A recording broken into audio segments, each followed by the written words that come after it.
somewhat less of a surprise in that it's been recognized for many years that dopamine is somehow involved in reward mechanisms in the brain.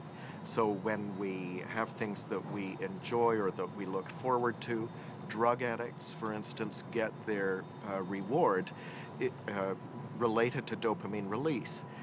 And so if you think about it, the placebo effect has everything to do with the expectation of benefit. And that, I think, could be very analogous to reward. Okay, we're going to bring you out now. You did well. Making the Vancouver study even more remarkable was the fact that the placebo resulted in dopamine being released in precisely the same place in the brain as the real drugs release dopamine, just where it's needed to activate the pathway that controls movement. You did really well. Thank you. Let's have a look. And to top it off, volunteers like Cedric, whose PET scans revealed dopamine release in response to the placebo, also improved when run through the standard test battery.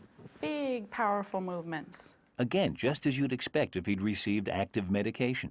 So you're a little better than you were Yes, earlier. a little bit better. What about this one? I think this is really a tremendous example of the mind controlling the body. I mean, those of us who work in neuroscience regard these as closely linked. We don't really think that there's something different about the mind, but this is really the classic example of how your expectation of something, your attitude towards something can materially affect the physical outcome. That it's not just loosely how you think about whether or not you responded, that there is actually a physical explanation. It's like trickery, you know. They tell you that you've given you a whiskey, but they haven't. It's quite surprising that things turned out like that.